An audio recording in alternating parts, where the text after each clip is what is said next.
Our pleasure indeed. Hey, Dr. Williams, nice to see you, sir. Yes, sir. Thank you for doing this so much. Really appreciate this. And hello, Carla. How are you? I'm great. Nice to see you. How are y'all? Fantastic. Dr. Omari, are you taking, is this the slot for the mayor on this? No, that answers that question right there. I don't know why I'm in this one. Hello. Is that, I can't see. I don't know why I'm on this one. I'm leaving. All righty. Bye-bye. Thank you. Yeah, No, I'm not taking the slot for the mayor, though. He should be signing on. yeah. Okay, he'll be coming in from a different area. All right. Yes. We have, looking at the chat room, we're just want to let everybody know that this is a webinar, so there will not be any audio from the participants. However, the presenters will all have audio. I do have a chat that just came across that says you have no sound. I want to make sure that that has been corrected. So if a couple people that are on the chat could just confirm that they can hear us okay. Thank you very much, Amy Lambert. That's helpful. All right. Yes, there we go. Now the cavalcade of people. We had over 400 people sign up for this. I think that shows a tremendous appetite for information about the water sewer system and where we can go. So thank you all for participating in this moment. I see Jordan Hillman has joined us from the city as well. Hey, Jordan. So I'd love to wait just a few moments for the mayor, if I may. If that would be a good thing to do, Dr. Omari, do you think? Yes, that would be a good thing to do. All right. Well, and then again, I'll kind of give a startup. So everyone, if we'll just hold on just a few more moments, we will be in business. And I promise not to have a commercial about Bravo, Broad Street, or Salamukis. Oh, I just did it. Oh, darn it. How did that happen? That was slick. You know, ABS, always be selling. Always be selling. Hello, Mr. Mayor. How are you, sir? I'm doing well, Jeff. How's it going for you? I'm doing very well, very well. Right. The rumors of my death were greatly exaggerated. I fell a couple of weeks ago and broke 6 ribs, but I'm getting around. Well, now, what exactly were you doing to break 6 I was, my wife wanted to know if I was on my cell phone. I was not. I was walking across a parking lot, but I was playing with a tape measure because I was going in to measure something at the new job site where we're moving Salamukis in the district. And I tripped on a curb and I fell and I hit a curb and I hit it full speed on my chest and broke 6 ribs and had a chance to try some of Jackson's great health care over at St. Dominic for a few nights. Wow. Well, I'm glad that you're healing up. Did your wife buy the story? She did buy it because she was actually there as I was getting carted in the ambulance. Right. So she saw the whole thing. Yeah. Well, we have got the entire crew here, and it is 3:02. So we're going to begin. We're going to hold try to hold this to an hour. I'm just going to start us off by explaining why we're here. For those of you that may not know who I am, I'm Jeff Good. I'm in the restaurant business. Bravo, Broad Street, and Salamukis is my trade. My partner and I, Murrah High grads, started that 26 years ago, and we've been in the city doing business for 26 years. I've had a lot of experience with water failures, utility failures in the restaurants.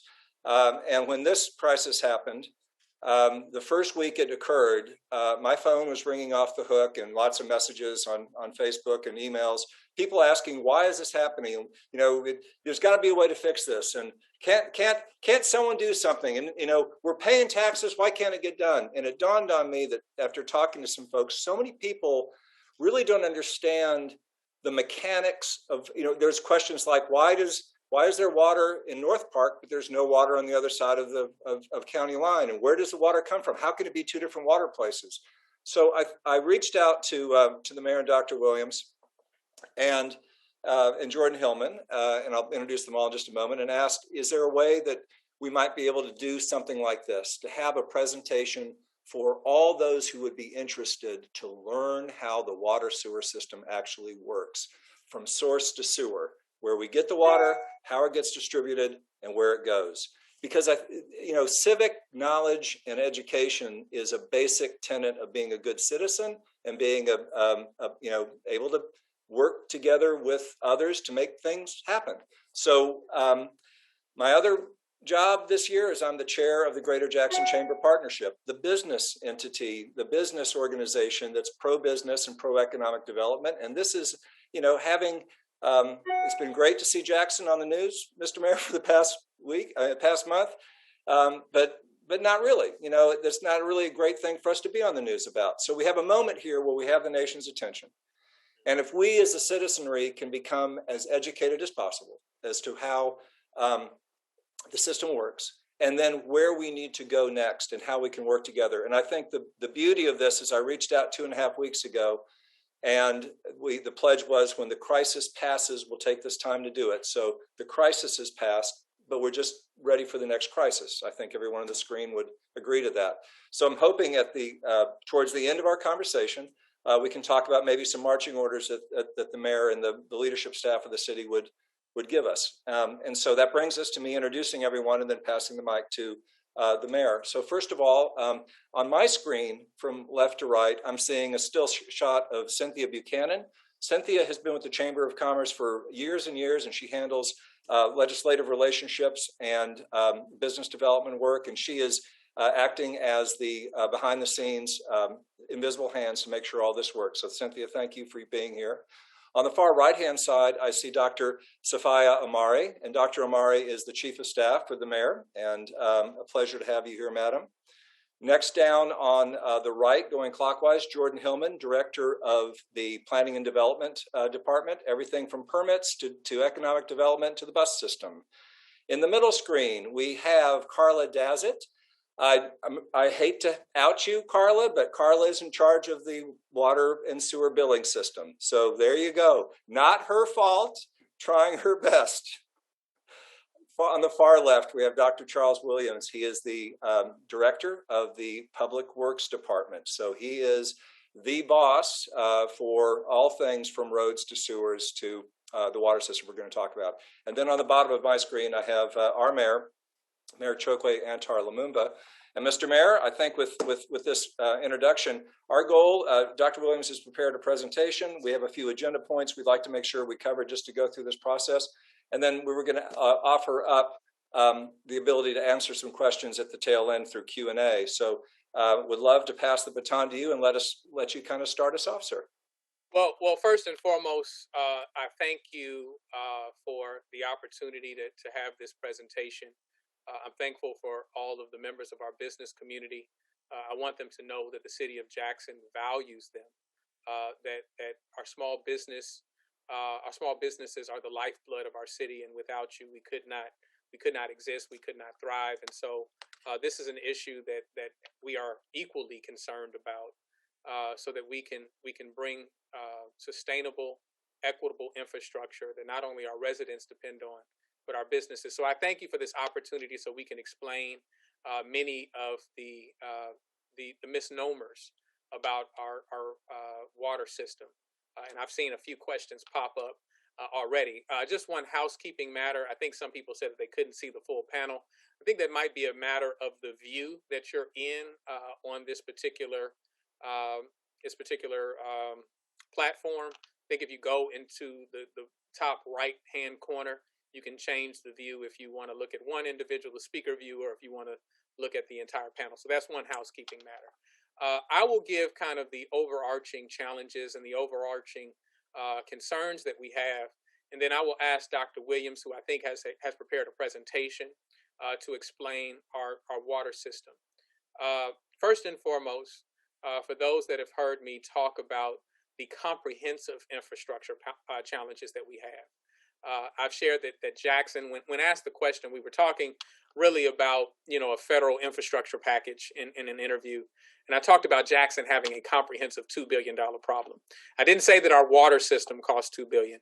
And honestly, that estimate is probably a more conservative estimate.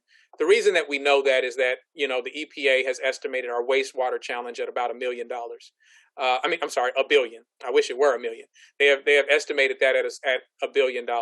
That's before we get to drinking water. That's before we get to storm water. As you remember, we dealt with a 30-year flood. We deal with communities that flood when we have flash flooding. That's before we get to roads and bridges. And so it's probably a conservative estimate at best.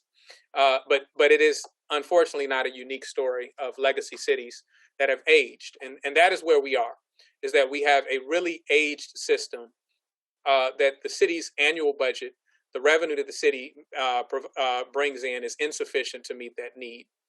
When we look at these challenges, if we compare even the freeze of 2018 to what we've experienced this year, that was analogous in the sense that it was both on account of an aged infrastructure, but it was different issues that affected us.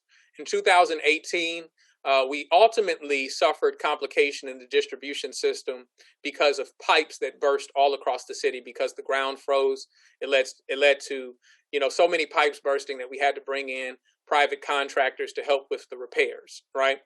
These pipes many of them are over 100 years old. They don't consult us when they decide that, hey, I've had enough and you got to change me. And so that's one challenge. The other challenge that we've experienced most recently, I guess the easiest way to surmise it is to say that first and foremost, it was an attack at the plant where the plant crashed in many regards. But one of the main or initiating points in the plant is at the raw water screens, the very inception point from which water comes into the reservoir, from off the reservoir into the treatment facility. They crashed and they froze in many instances. And so we couldn't get water in to the plant. Therefore, we couldn't treat water to get water out. It created complications with the valves where valves froze, created complications with mechanical instruments and electrical instruments where it crashed somewhat like a computer. It brought the PSI to the plant all the way to a 37, that's pounds per square inch. And our water treatment facility operates off of hydraulics, meaning we have to push water through the system. And so the areas that were most challenged were areas that were furthest away from the treatment facility, the furthest place that the water had to go, and areas that were on higher elevations, meaning that not only the water had to travel that distance, but it also had to make it up that hill. And so the way we're able to make it up the hill is the amount of pressure that we're able to push through the system so that it ultimately can journey upwards and journey as far as it needs to go. And so I think that this is an important conversation for many reasons, not only so that we can educate and understand how this system operates, but that we can be, a unified force in how we address this problem, not only in terms of pulling together resources, but in terms of advocating on Jackson's behalf. While I would certainly enjoy Jackson being on national news for much more positive matters, it still is an opportunity to mount pressure to make sure that all vested and responsible parties come to the table and say, look, let's work to figure this out. Let's work to not only see how we solve some of the immediate needs that are identified in our constant conversations with the EPA, our constant study and analysis of our system. The city of Jackson doesn't suffer from not having a plan or not having, an evaluation or not having peer review of what what's happening at our water treatment facility. What the city of Jackson suffers from is while we've had these plans, while we've had peer reviews, what we haven't had is the finances or the revenue to implement what the plans have revealed. And so that's why we can no longer kick this can down the road. Each and every year, I go to the State House and meet with our lieutenant governor, our governor. I meet with the Speaker of the House, and I tell them what our legislative agenda is. And it invariably always includes a measure of support for our infrastructure woes. I go to Washington, D.C., where I've met with our congressional delegation to tell them about the support we need. What we've recently heard about Senator Cindy Hyde-Smith proposing a bill, and we're grateful for that. We are going to operate with a coalition of the willing in order to support our infrastructure issues. But one of the things she drew out was the WARDA funds that were authorized but not allocated to this, allocated but not authorized but not appropriated to the city of Jackson, that we've been talking about since 2007. That was authorized for the city of Jackson back in 2007. And we've gone each and every year to say, listen, the no new starts ban that Congress has employed doesn't apply to us because this was authorized to the city of Jackson prior to that no new starts ban. And if we can get the $27 million that has been authorized but not appropriated to the city of Jackson, then we can benefit off that. We can fix many of the things that we need to address on our drinking water and wastewater side. And so these are the things that we've been lifting up for some time. Before I turn it over to Dr. Williams, I also want to speak to a few other issues that I've heard come up in these conversations that people just want to know about, right? One would be the issue of water billing, right? The reason if you have put on, and I saw somebody put on the chat, I hadn't got a water bill in some time. If you haven't gotten a water bill, it's not because people in the water department are incompetent and can't figure out how to get you a bill. It's because the meters that we have, they don't communicate with the interface. They don't communicate properly with what we call repeaters. And those repeaters are not sending the signal to our billing department so that we can have consistent billing. And so when those bills are unstranded, what that means is that they're ultimately clearing out the cycles of bad bills that have not been received for some time. But what is going to solve it is ultimately repairing the system and implementing a new system, right? There's a multitude of issues as to why that is taking place. One of the reasons we were able to secure the settlement from Siemens is because Mueller, the manufacturer of the water meter, their shareholders started suing them themselves because they had a higher than usual failure rate of those meters. Mueller has been making water meters for many, many years. What they have not been making for quite as long are communication devices that communicate the consumption rate of your water, speak to the repeater, and send it to our billing department. And because that is the point of failure, that is the point where people's consumption is being read day by day by day, held in some circumstances for a year or more, and then released all of a sudden. And so you're hit with those high water bills because it hasn't been properly communicating. And so what we have and where your Siemens dollars have gone towards, they have gone towards a multitude of things. First and foremost, we thought it important to have community discussions about how we were going to spend those Siemens dollars, even prior to spending a dime. And we did so. Not everybody joined those conversations, but we explained what we had to do. If you remember correctly, the city of Jackson took a loan out from its general fund to apply to the enterprise fund because we were losing so much money we couldn't meet regular operations and maintenance costs. Not to mention we couldn't meet our debt service costs from purchasing the meters in the first place. And so what we had to do was pay back that loan.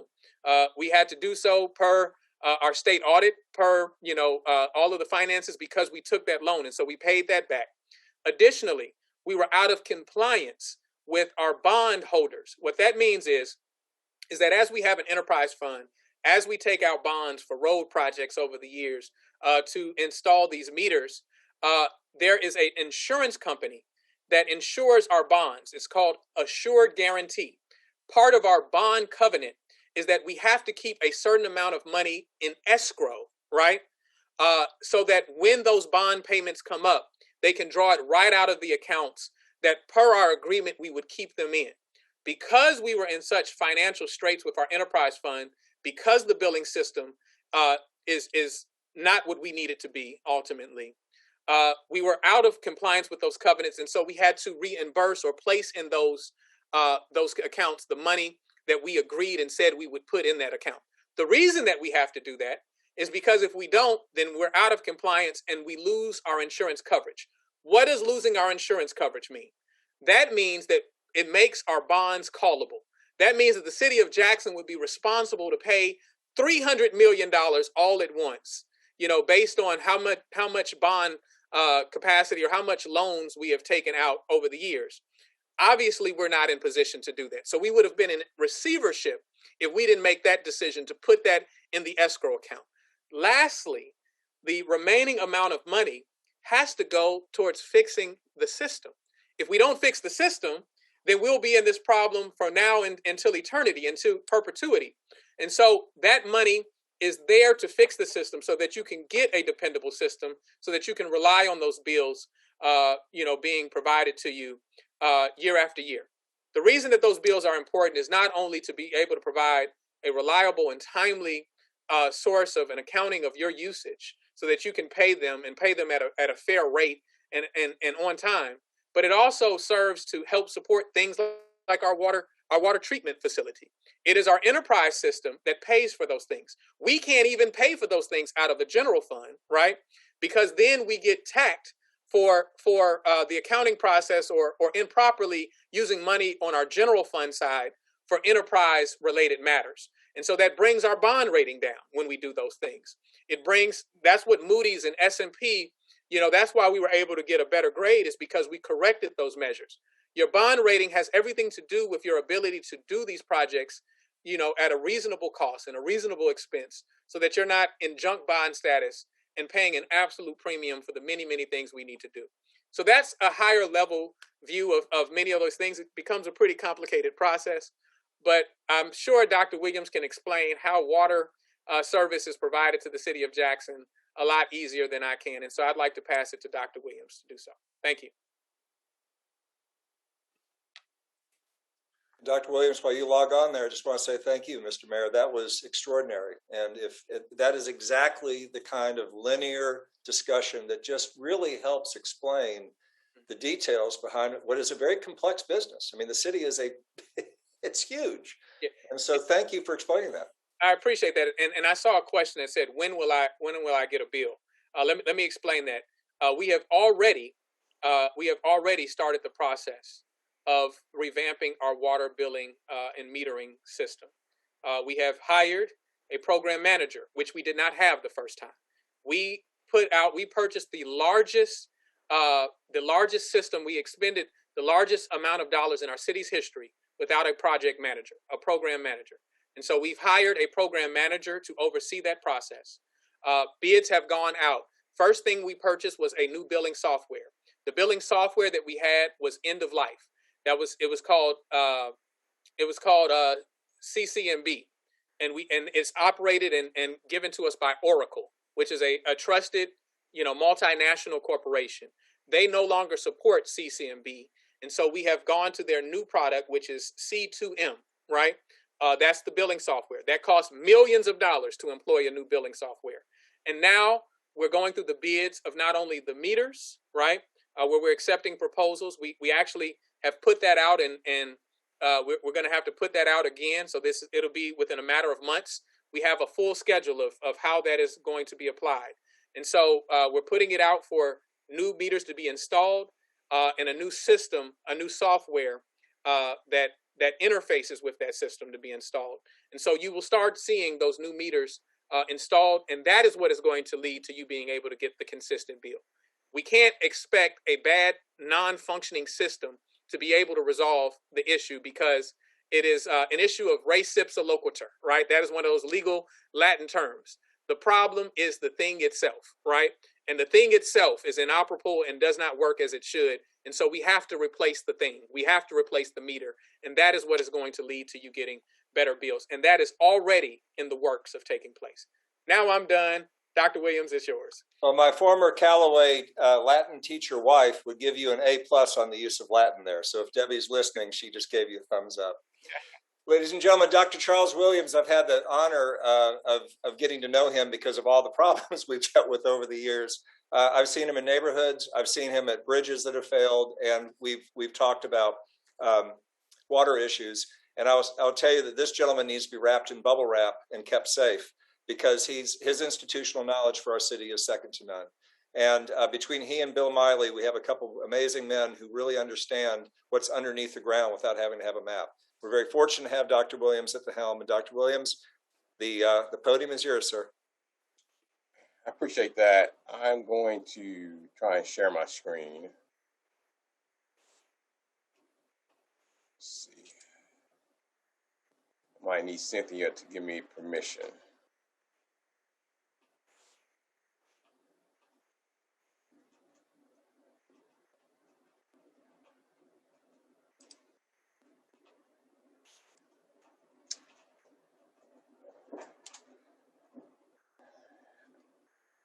I think I'm gonna need Cynthia to unlock it for me, Mr. Good. I promise. Okay, Dr. Williams, the button in the middle, share screen. I just hit it. Okay. I hope it's not on my end. keep saying host disabled, participant screen sharing.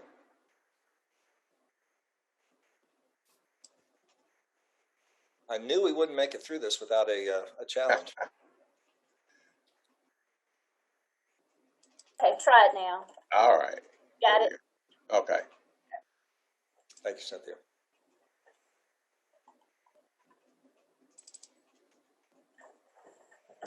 All right. Can everybody see my screen? Yes, sir. All right. Okay. We good? Yes, sir. All right. Good deal. Thank you all for having us this afternoon. I'm going to try not be very technical, as I have been told in prior presentations. So this slide is a collaboration of information that you may have already seen. I tried to not reinvent the wheel, but try and tell the story of our water system in Jackson. Jackson's water system is well over 100 years old. Started from a private water company back in 1888. At a point, many of our residents at that time used to go and basically take water from the Pearl River, have a charcoal can, pour it over a charcoal can in order to filter the process. And at that particular time, as you know, that's really not water quality. So at a point around 1908, the city of Jackson purchased that private water company due to they started expanding, populated, started to increase. And so around 1914, J.H. Fuel was constructed and served water for a majority of the city of Jackson over a number of years, well into the early 80s. And in the early 80s, the O.B. Curtis was constructed on the conventional side was built. The conventional side has 3 basins and a raw water screen that brings water in from the reservoir. In 1997, we added the sludge handling system at around 1997. And then in the early 2000s, we constructed what we call the membrane system. So combined, the city, if fully functional, O.B. Curtis can provide over 50 MGD, 1 million gallons per day of water for the citizens of Jackson. What we have is 2 pictures. On the left, that's O.B. Curtis. That's actually a picture of the membrane system. We have 6 trains that help us operate O.B. Curtis along with the conventional side. And then we have J.H. Fuel, which is our oldest water treatment facility that still serves water primarily to the downtown area and Belhaven.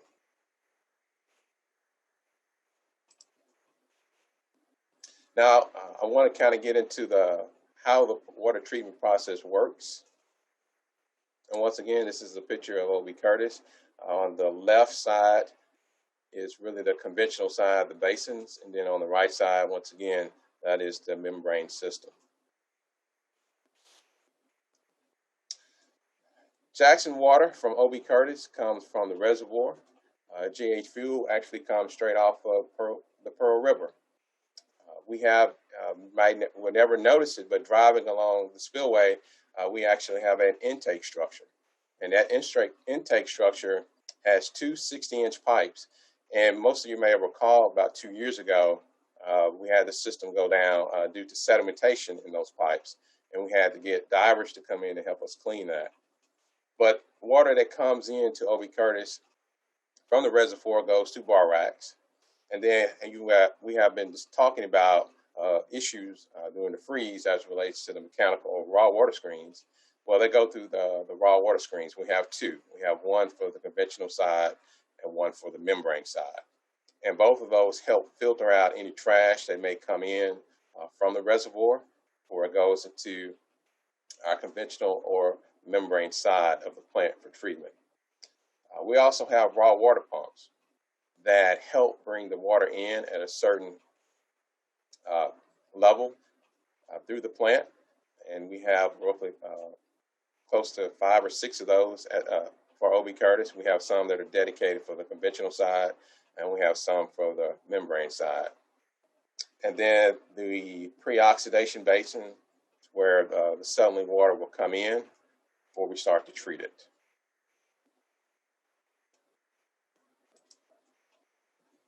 Now, once we get into the treatment process, the rapid mix, the flocculation basins, and then the sediment basins, where we primarily do a lot of the treatment processes for the raw water that comes in, where we add chemicals for treatment processes. All of that is done before it actually goes to the clear well. Now, this is a major component of the process of water. I'm going to take a slide back. What we believe and what happened during the freeze is that water that came in from the reservoir was around 48 degrees, and that is very cold. And so, number one, it was very difficult to treat water at that particular temperature. As far as chemicals, the coagulation process was very difficult. But then, most importantly, the importance of those raw water screens that help us gauge the flow that comes into the plant, they froze. So you have cold water that's coming in, you have freezing temperatures on the outside, basically shut down.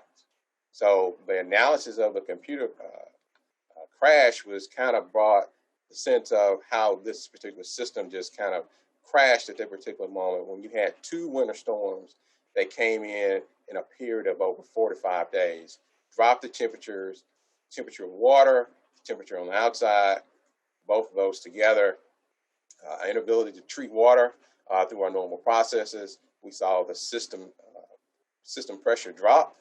And once that system pressure dropped, of course, there's no water in the system. And so that was the primary reason for the boil water notice, because we didn't have system pressure.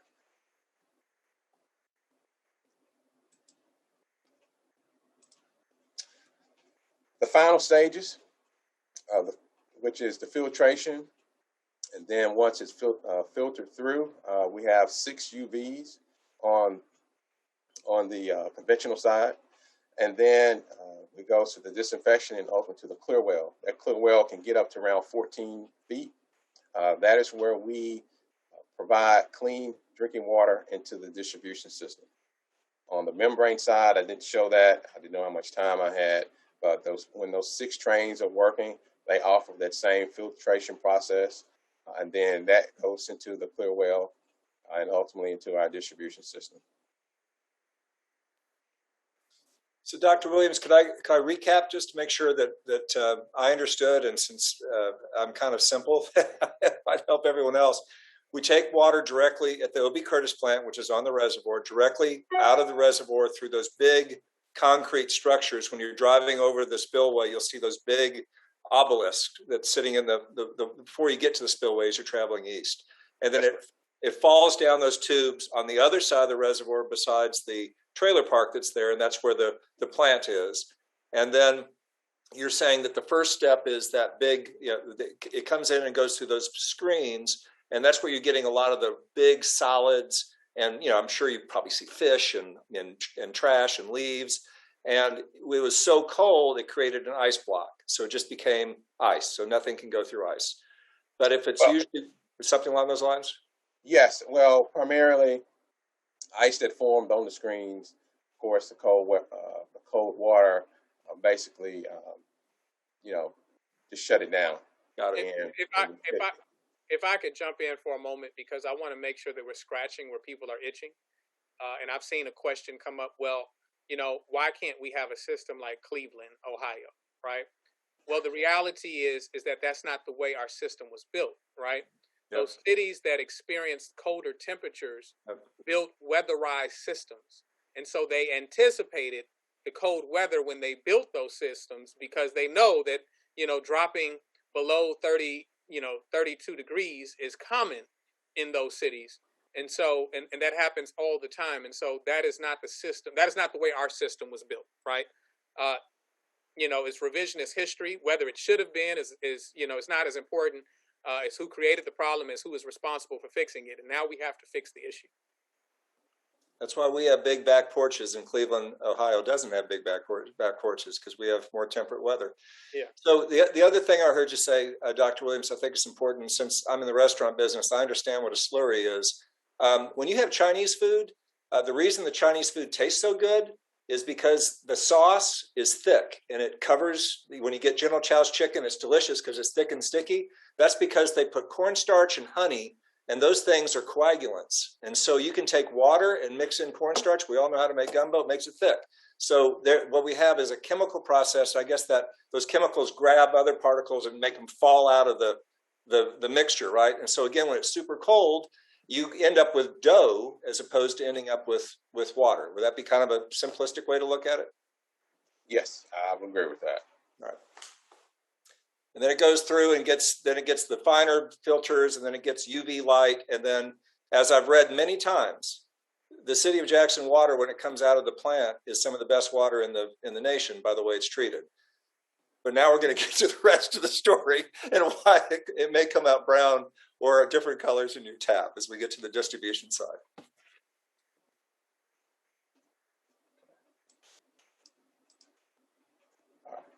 So lastly, the finished water, we pump that water into the distribution system. I'm sure that you have heard over the past couple of weeks the importance of having adequate PSI. And as the mayor alluded to, we did drop down to around 37 PSI. And we would like the system to be as designed in the high 80s, around 90 PSI, so that we can get water to all of our citizens, especially those that live in South Jackson, which is farthest away from the plant. But the distribution system is a connection of pipes, and I'll talk about that on the next slide. But ultimately, I hope this schematic kind of gives an idea of that process of the water treatment process at the plant and how important it is. Okay, water mains. I'm sure we have all been accustomed to the number of water main breaks that we've had. In the previous years, I think we can go all the way back to 1989 when we had a major freeze in the city, and then in 1994 and into the 2000s, and just recently 2018. We roughly have around 1,500 miles of water mains throughout the city. And as alluded to, we have two distribution plants, O.B. Curtis, which is off the reservoir, and J.H. Fuel, it's in the waterworks curve. We estimate the system water loss around 43%. Based off of the 2013 Water Master Plan, 8% of our water lines are over 100 years old. Some of those are in the downtown area. We have about 97 miles of 2 to 4 inch water lines. We also have water mains that are around 6 to 8 inch, which you will see in neighborhoods. A lot of our larger lines, which are 12-inch lines or possibly 16, are some of our major arterials. And they provide the bulk of the water that comes from our main distribution lines. We have, I'm sure everybody remembers around 2017, the spring of 2017, when we had to make a repair on the 48-inch. That's around 220.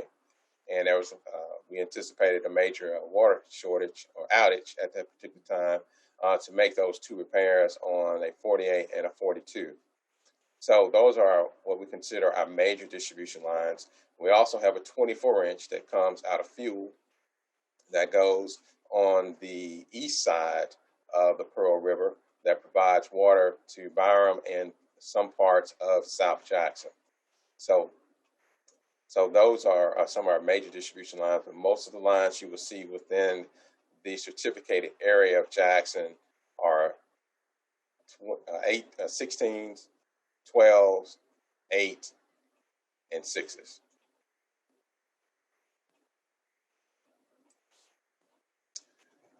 Our storage water tanks on the surface water side, the most recently constructed was Mill Street and Fortification Street.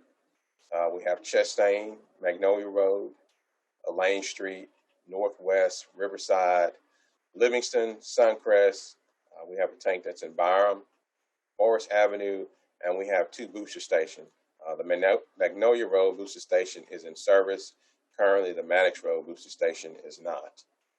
On the well system, we have Maddox Road, Presidential Hills, Highway 18, Cedar Hills, and Spring Ridge Road. And that's on the well system.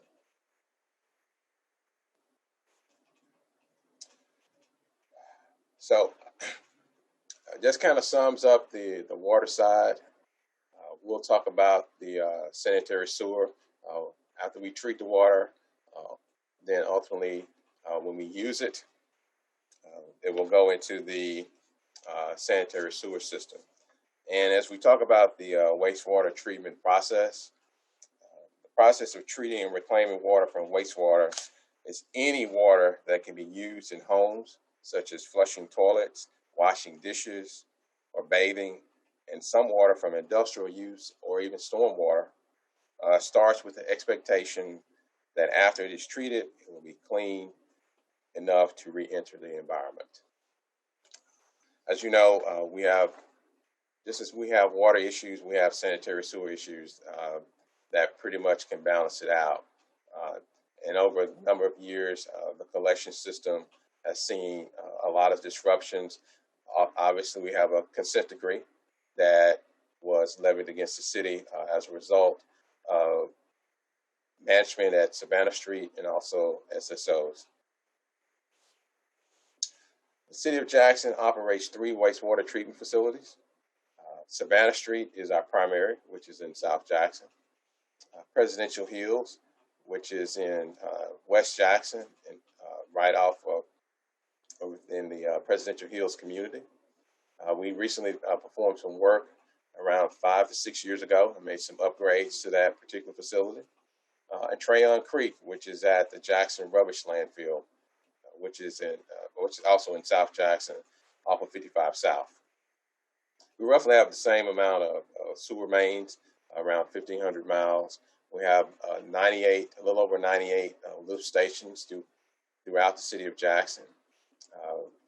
We have roughly 500 plus sanitary sewer overflows that could occur per year. As I stated earlier, in November 2012, the city of Jackson did enter into a consent decree with the EPA and MTEQ, primarily regarding SSOs and operations of the Savannah Street wastewater treatment facility. And a lot of that has to do with bypassing at that particular time. Charles, can you say what an SSO is? That's an acronym that may not be familiar. Yes. A SSO is an event in which untreated sewage is discharged from the sewage collection system into the environment prior to reaching the sewer treatment facility. These discharges endanger human health, cause property damage, and can degrade our local water quality. Typically, the SSO events experienced by the city of Jackson collection system, they're caused by excessive flow, which we consider I&I. Sometimes it's by collapsed pipe and grease and fat buildup that can create blockages, also with roots and solids that can impede the flow, and it will come out at the manhole. A lot of times we'll see an SSO after a rain event.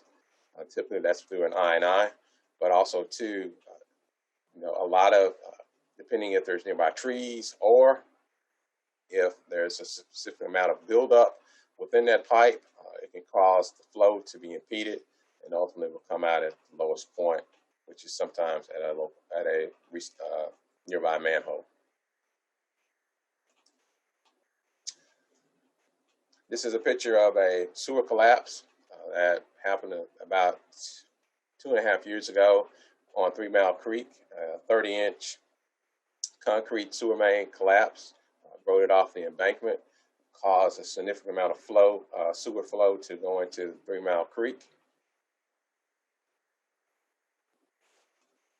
This is another snapshot of it showing once it fell off the embankment, there were lots of gallons of raw sewage that entered the creek until it was repaired.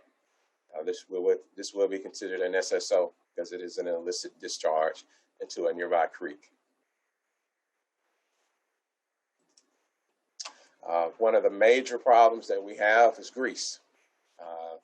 It takes a lot of effort in order for us to clean the grease out of manholes that can cause flow to get blocked.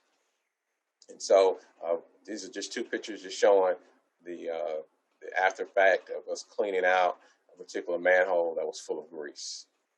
We do have a fog program that is implemented throughout the city to help alleviate and mitigate that problem. Dr. Williams, I'd love to jump in just for a second and help explain what happens with restaurants, our favorite fried chicken places and places like ours that use a lot of butterfat.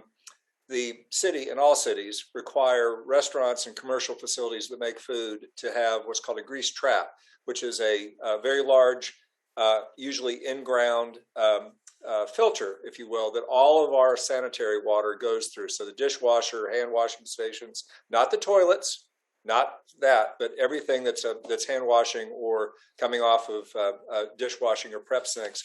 And it filters out, it scrapes the grease out, and then we pay a private contractor to pump it on a regular basis. We work with the city based on usage to prove pumping. So most restaurants might pump every 3 months. We happen to pump every 2 months in our places.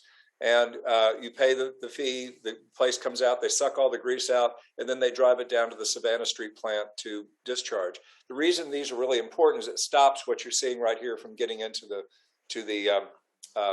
pipes.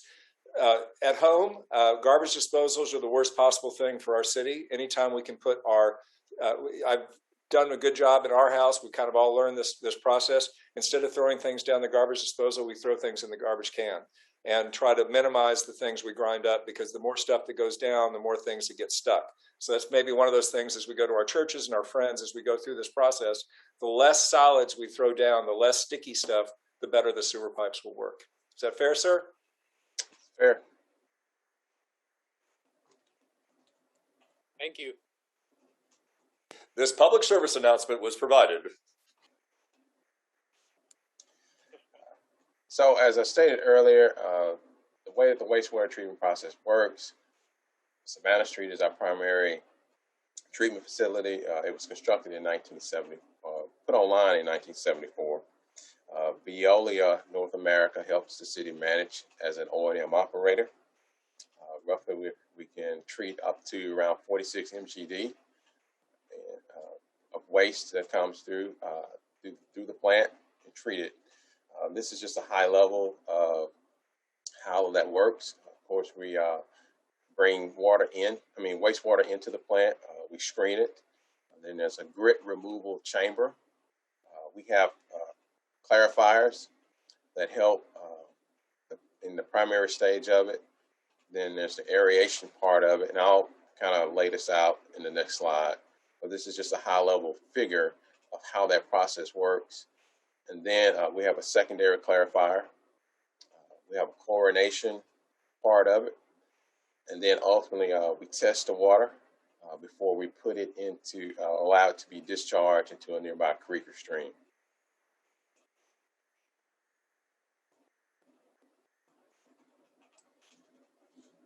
And these are just some notes about that particular process. I hope everybody can see that. But bar screening, that's the removal of large items from the influent to prevent damage to the facility's pumps, valves, and other equipment. There's quite a lot of debris that can get into a sewer line. A main that comes in. The West Bank Interceptor is the city's primary truncate for sewer. We have a number of other large sewer mains that are interceptors, or what we call, that actually tie into the West Bank, that come down to ultimately end at Savannah Street. The screening is the removal of grit by the flowing the influent over through a grit chamber. And then the primary clarifier, that's the initial separation of solid organic matter from wastewater.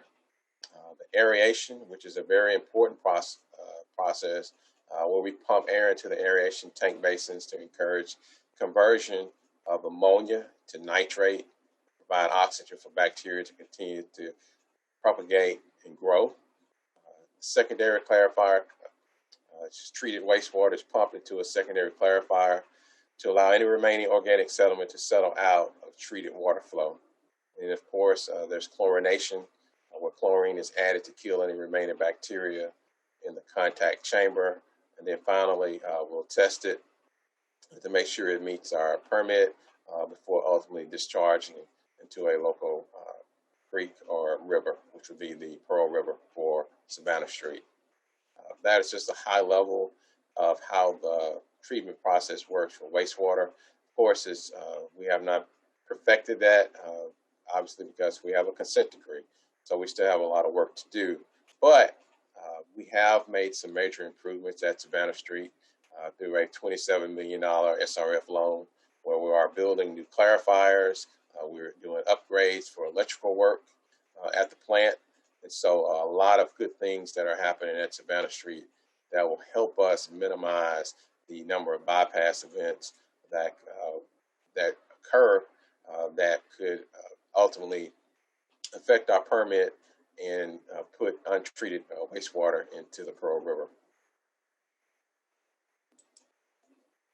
And lastly, the mayor touched on this, and I won't go into much detail, but obviously, how do we pay for the water treatment facilities and the distribution? And this is just a quick breakdown of the enterprise fund.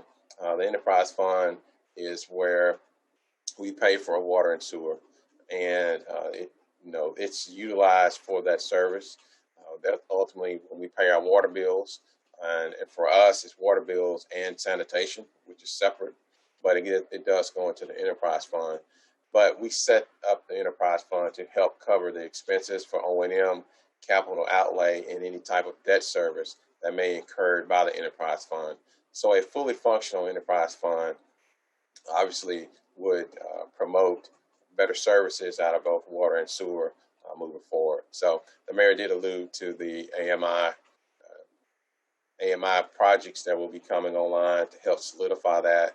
But obviously, we are welcoming any financial funding resources to assist the city with those improvements while that stabilization work is ongoing as far as the AMI work, the metering work. And that is it.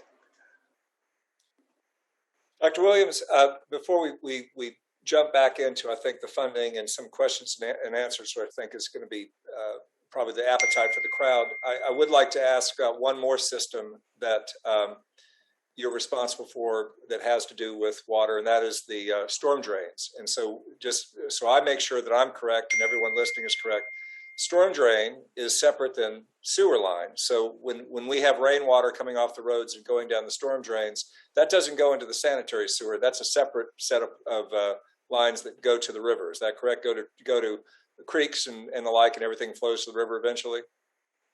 That is correct. We have a separate system from sanitary sewer and storm. It's not a combined system. And as you alluded, in some neighborhoods where there's been some degradation between sewer and storm, when there's rain and a flood, it can very simply tip into the sewer system, flood the sewer lines, tip the manhole covers, they start to rumble. And then that's one of those problems we have with the EPA as well, is that in neighborhoods we have spill outs of sewage because the storm drain is affecting that as well. Well, the I&I normally comes in if there is a break in the sewer main where flow can get in, and it can come from, just off the street. Okay. That seeps into the ground, or it could be excessive groundwater. You would want your collection system to be sealed until it gets to the treatment facility. Right. But as you know, Jackson's collection system, there's certain areas where it's compromised. Either we'll have a collapse or a break in the system.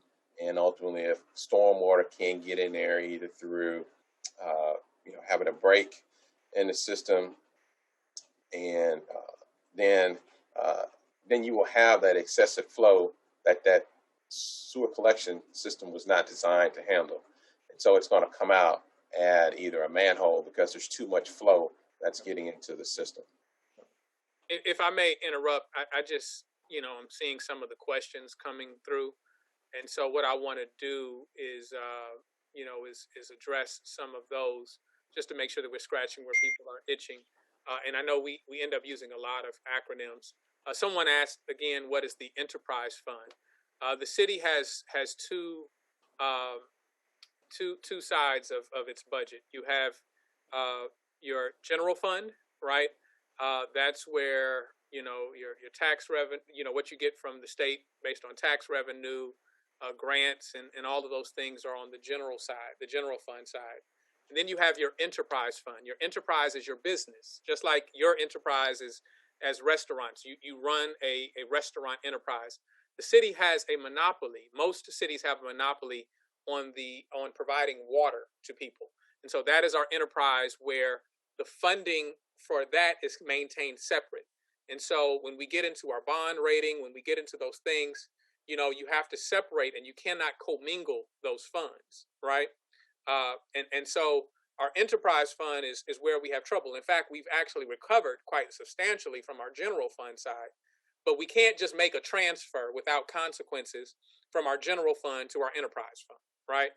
Most places, when there is a need to transfer a fund, it is usually your enterprise. It is usually a business that loans to your general fund. In fact, when I kind of travel the country and I'm at conferences with other mayors, sometimes they gather around because it's so it's such an unusual maneuver to have to give money from your general fund to your enterprise fund. And that's where, we get into the water billing issue and those things. And then I think somebody answered that question. That's inflow and infiltration. One other question that we had, someone asked about, and I think this is slightly on a different plane, but they asked about protecting against cyber attacks. One of the other challenges that we had, they're talking about that in terms of water treatment facilities. And I think that is an important question. First and foremost, we have, 24-hour security at our water treatment facilities to protect against, someone trying to attack in that way.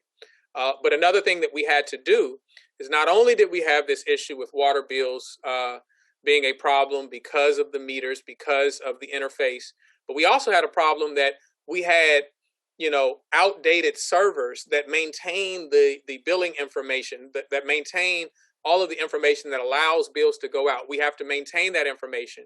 And they were on servers on the ground that were constantly crashing. And so what we did was we took those, this is what we call the lift, shift, and enhance. We took them off of those servers that were on the ground, that were compromised by the elements in the room, that were compromised by their age. And we took all of that data and we put it in the cloud, right?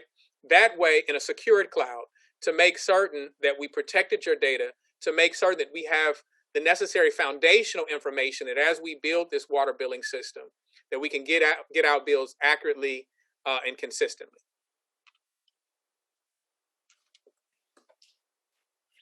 This has been an overwhelming amount of information, and Mr. Mayor, thank you for addressing some of the questions that are coming in. We wanted to make sure that any, like the scratch where you itch, if there's any other question that needs to happen, we have a few minutes here. We want to make sure you type it in. We have other folks that have been on screen here that run various and sundry departments within our city. Carla, since we're still in the world of water, sewer, and the like, is there anything you'd like to share from the billing department side and kind of enhancing what the mayor and Dr. Williams was saying about the reform that's going on there? You're muted, so come on. I'm trying to find the button. He's right. We're putting together a very comprehensive plan that's kind of a holistic approach to the system. We're working on the software that's not reading the meters. We're working on the meters that are not communicating to the software. And we're also taking a deep dive into making sure that we have the right staff with the right skills here to be able to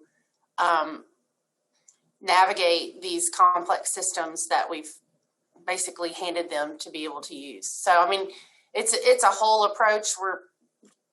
I think the IT department's procuring a phone system next week because we're having a hard time keeping our phone systems up and not answering the calls. And it's not because we don't want to, it's because the network's down. And so we're looking at this as a holistic approach. Like, we're coming at it from every angle. So I'm really excited with the work we're doing.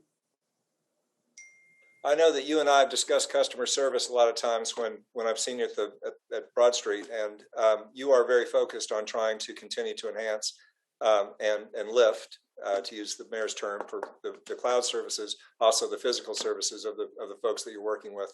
And you know, it's hard to be in customer service, especially when everyone who calls you is yelling at you because they're mad about their bill, or they're coming in because they don't have enough money to pay. It's a very, you know, I think we all need to be sensitive to the fact that y'all have a very difficult job, and there's no love. Very few people call and say thank you very much for what you're doing. So we just actually, that's not true. We get flowers, we get cookies, we get desserts brought up here. I mean, the ladies that are here, you know, these are complex problems. When someone hadn't had a bill in 4 years, and they're, or not that long, but many years, and their meter, we can't get it commissioned or whatever, somebody keeps parking on it and breaking it. It takes a long time to work this out, and all the ladies here are really dedicated. It's just really hard for them to navigate the system sometimes, the complexities of the software. So we look at it as a great opportunity to help. And one thing that we're doing in this new software exchange is we're creating a digital self-serve platform. So customers will be able to start their own service, stop service, if, you know, move service, pay with a credit card, pay online, all from like an iPad or their cell phone. And what this does is gives the customer opportunity to take ownership of a lot of the problems that we have here with data, and they can manage their account and have more confidence that what we do send out will be correct. Thank you, Carla. That's wonderful. That's outstanding. Before finishing with a couple of questions and answers, and Mr. Mayor, there are a couple in there that are pretty big questions you might want to scroll through. But Jordan, as the head of planning and development, you are in charge of, you see all the building permits, you see the economic development side. This is being hosted. One of the questions was, what was the audience for this? You know, we're a business organization, but I am a person who's a bit of a populist. I'm in the populist business. I thought it was very important that this was an opportunity for business people, but people to learn about this system. Jordan, you work with businesses, and you see, you know, apartments and you know, commercial businesses asking for permits, and you have economic development bids that come through. How does all this wrap into your work, and what do you see for the future? Sure. I kind of want to take this question in two parts. One, how we look at the physical design of our city to support financially the amount of miles of water and sewer that we have. And secondarily, just the understanding of how impactful water consistency and quality is to a lot of the businesses that operate in this city. I think we've had a lot of conversation in the past couple of weeks about its impact on people and their ability to live, bathe, cook, take care of children, etc. But we haven't had a lot of focus on the actual impact on business. If you operate dialysis, healthcare, any sort of business that's water critical, we're often creating a situation that frustrates those businesses, and being able to deliver consistent water is extremely important for when those type of places are looking at site locations in your city. Some have worked around it through installing their own systems. Some have contingency plans, but as I do work with larger format recruitments, that is one of the things that is really important for us to be able to answer is, can we sufficiently deliver that water when they're simultaneously seeing annual to biannual interruptions and hearing from their neighbors. So it will be great to see as some of this financial attention, I believe that's coming from the federal and the state level country and across the country into infrastructure, hopefully makes its way into our system over the next few years in order to kind of stabilize some of those things that are causing that to happen. But the second part I think is actually more important, and that is we need to talk about density. In 1987, the city had about 40,000 more people in the city than it did today. And in 1976, the city had a footprint that is substantially less than it is today. And in 1949, we had a very dense footprint. As we grew from the 1950s up to now, we actually spread out. So you have more meters previously per linear foot on those lines, more users, which means more revenue.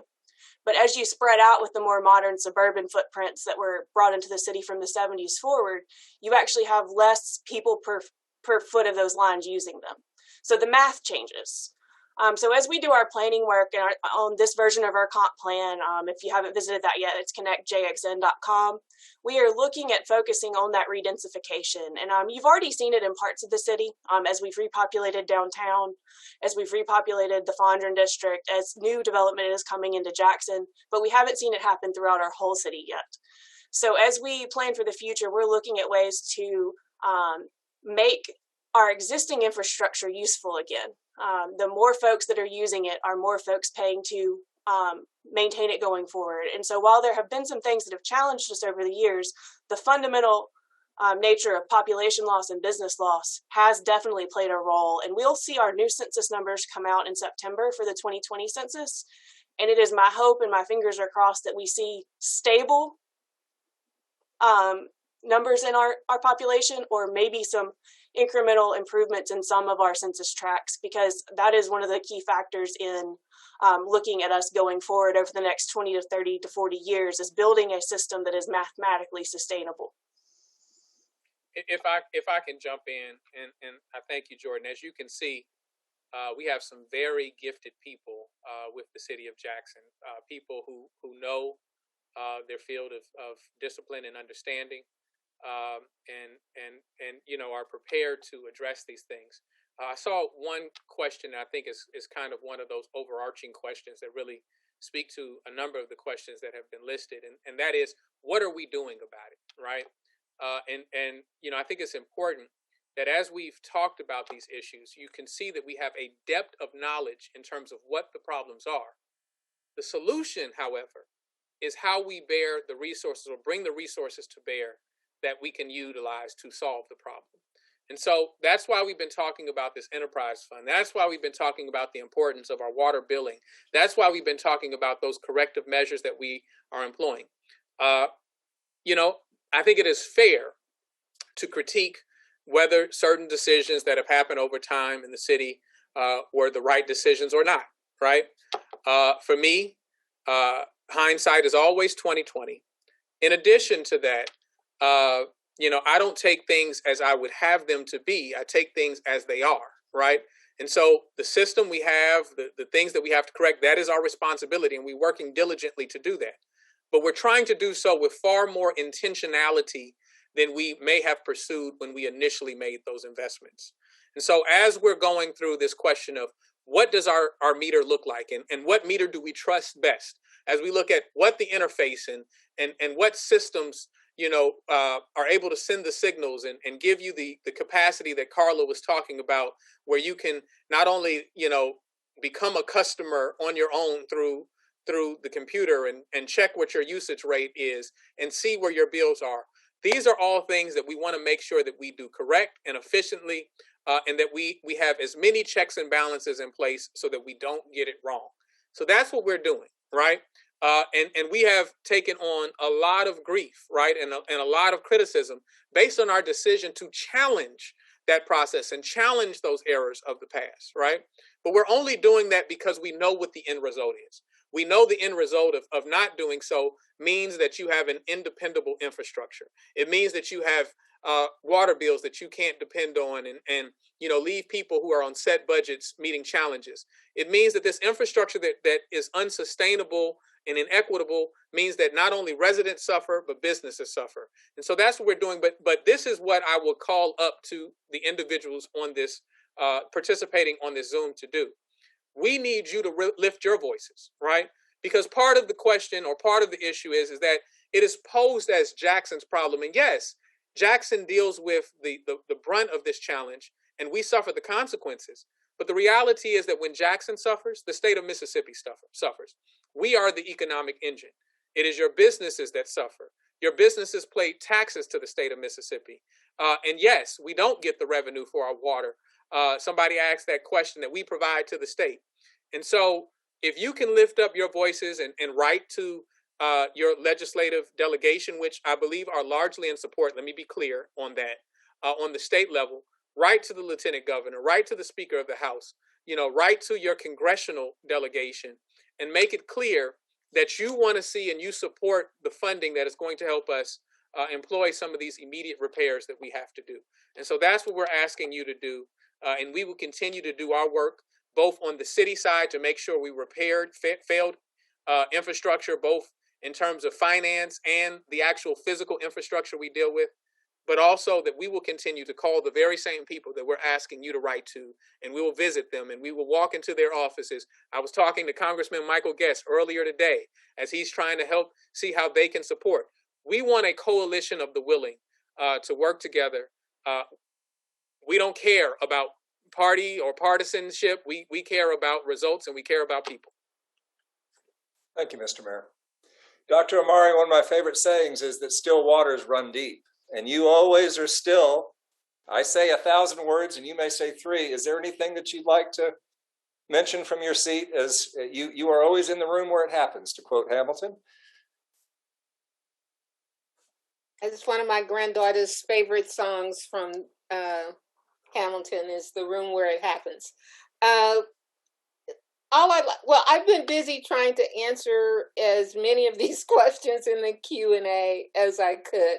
However, some of them are technical and I really don't know the answer, like is the 43% system water loss, is that normal? Charles, I would punt that to you. And it was something else related to that.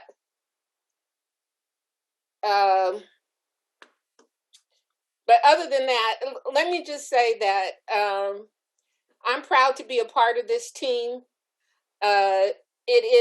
They consist of the hardest working and some of the smartest people that I've met in my lifetime, and they are all committed to making Jackson a place that we are all proud to call home. And this water situation has really brought out the best in our employees, but also the best in our residents, because we've seen everybody come together to help each other through what otherwise would have been an untenable situation. So I'd really like to say that it's a lot more complicated than it looks on the surface. And there are always so many moving parts that you have to be on top of. But I can say that the recent attention from both national and international press to our plight here has given us a lot of hope that we're going to get at least some of the financial assistance that we've been requesting for quite some time. So, Charles, if you could answer that question about the 43% water loss. Yes, so it is high, and that is a result of from water getting from the plants ultimately to its source. That could be a resident or a business. It could be a result also from a break. It could be through theft from meters. So yes, it is high. It is something that we need to reduce as quickly as possible. But the improvements in the distribution system will help alleviate that, and also too, the improvements in the water meter system will help with that. So a combination of that will help reduce that number. Thank you, Dr. Williams. Thank you to all of our panelists. We're going to try to wrap it up here. I want to let you know that the Greater Jackson Chamber Partnership is going to archive this. Cynthia is going to work very hard to save this down and then save it up, and then we're going to place it on the website. We're going to send out to all the participants, all the folks that registered. We're going to send out the link so you can get to it. I think the idea, and thank you for taking the time for our panelists. This is now an historical document, and so anyone who wants to know how this works, they can watch it. So this is a tool for us to use with those state and national leaders that we've just talked about, that this is a link that can help educate. We can use it in social media. We can do great things with this. I'd like to just finish with one quick story. I don't know when it was, Mr. Mayor, if it was in the late 50s or the early 60s, but at some point in time, State Street was sold to the city of Jackson. State Street is Highway 51. It's a state highway. But at some point in time, a deal was cut for money today, at the point in time in the 50s or 60s, to take a cash payment to take over the responsibility for State Street. I happen to have my office on State Street, that's where I'm talking from now, and I know how bad State Street got. And Mayor Johnson repaved State Street 12, 14 years ago, and it all tore up immediately. We went from having it paved to having 16 utility cuts within 5 blocks within a few years. Congressman Thompson helped to bring the Tiger Grant in, and what we saw for all of you that have watched over the past, 4.5 years, State Street was rebuilt from the putt-putt there on Shepherd all the way down to Pig and Pint. And it took 4.5 years. And that was rebuilt with water sewer, with water lines, and other utilities underground that needed to be handled. And it took 4.5 years to do that one street. And it's fantastic now. And there are not utility cuts. It's working. But that's how bad this is. And really, you know, I know that Senator Cochran helped with that work for the Tiger Grant. And that was a situation where many came together to help with a situation that was needed to be handled. Hopefully this is a time when we can remember that, you know, who knows why that was sold, but the city didn't have the money to take care of it. And we have, you know, thousands of miles of roads and thousands of miles of water pipes. So hopefully we can all work together on this. Is that a fair way to end this, Mr. Mayor? Absolutely. Absolutely. I think that is ultimately the reason that we have this discussion. I believe in the concept, and I'm always open to these type of conversations, not only because it's informative, not only on the side of where we can provide information of how a water system works from the administration, but as we hear these questions, we better understand what's pressing on your mind. And I believe that the more we can engage in unity, debate unity, where we come together, establishing where we're unified, we're all unified, that we want to see a more sustainable, dependable system. Debate where we may have differences, and that difference may be, well, how do we get to that objective? What are the best methodologies to employ? So that ultimately what our goal is to leave the room with a greater sense of unity than we arrive with. And so I'm thankful for this. Look forward to, you know, continued conversation. Please, please, please, you know, I think when you lift your voices to speak to this issue, you know, write some of the vested decision makers, then it makes our position stronger. So I ask that you do that, and we want to do everything that we can to support not only our residents but our business community. Oftentimes we talk about new businesses and trying to bring them in, but we want you to know that we love our existing businesses too. We love you for the sense of place that you create in the city of Jackson. We love you for the service you provide. I was going to ask Jeff if it was appropriate to order a turkey lurkey on this call, or but all right. Well, you know, ABS always be selling, but I will say this: that look, just quickly glancing through the feed, I haven't had a chance to look at the attendees list, but we had over 400 people sign up for this. We had, I think, a maximum of about 240 online at the top.